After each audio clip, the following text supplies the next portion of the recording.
Always aim high, work hard, and care deeply about what you believe in. And when you stumble, keep faith. And when you're knocked down, get right back up and never listen to anyone who says you can't or shouldn't go on.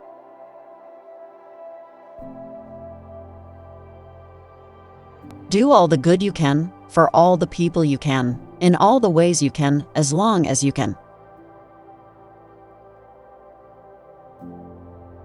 Every moment wasted looking back keeps us from moving forward in this world and the world of tomorrow. We must go forward together or not at all. Fear is always with us, but we just don't have time for it. Not now.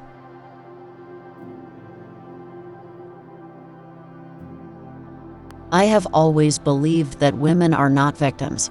We are agents of change. We are drivers of progress. We are makers of peace. All we need is a fighting chance.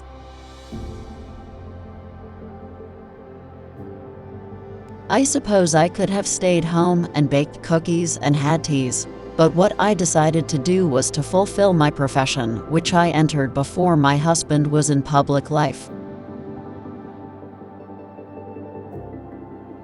I think that if you live long enough, you realize that so much of what happens in life is out of your control.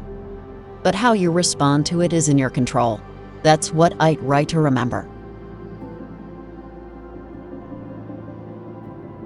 It is often when night looks darkest, it is often before the fever breaks that one senses the gathering momentum for change, when one feels that resurrection of hope in the midst of despair and apathy.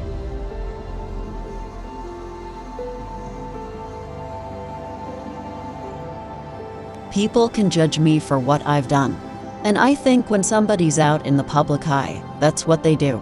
So I'm fully comfortable with who I am, what I stand for, and what I've always stood for.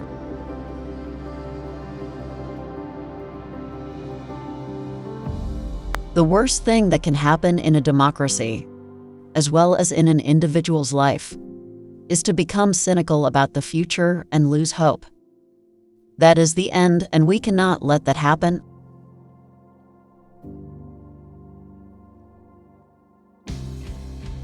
There is a sense that things, if you keep positive and optimistic about what can be done, do work out. To every little girl who dreams big, yes, you can be anything you want, even president. To LGBT men and women worldwide, let me say this. Wherever you live and whatever the circumstances of your life, whether you are connected to a network of support or feel isolated and vulnerable, please know that you are not alone. We came, we saw, he died. We can tell stories all night, and we can talk about the women who have inspired us. But what inspires me is not just who they are, but what they do. They roll their sleeves up and they get to work.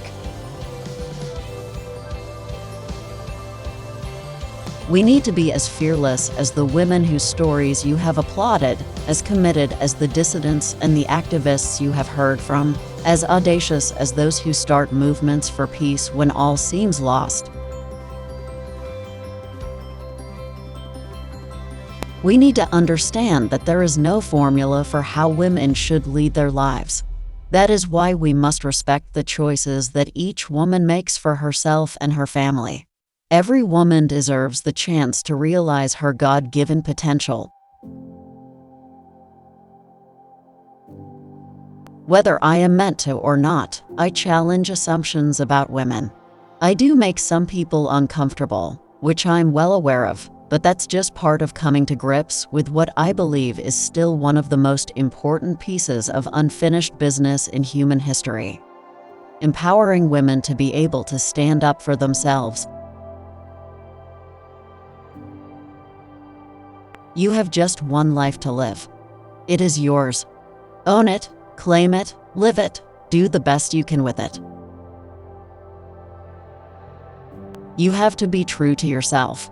You have to be enough in touch with who you are and what you want, how you want to live, and what's important to you, to make your decisions based on that.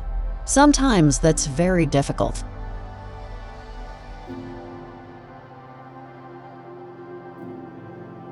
You know, everybody has setbacks in their life, and everybody falls short of whatever goals they might set for themselves. That's part of living and coming to terms with who you are as a person.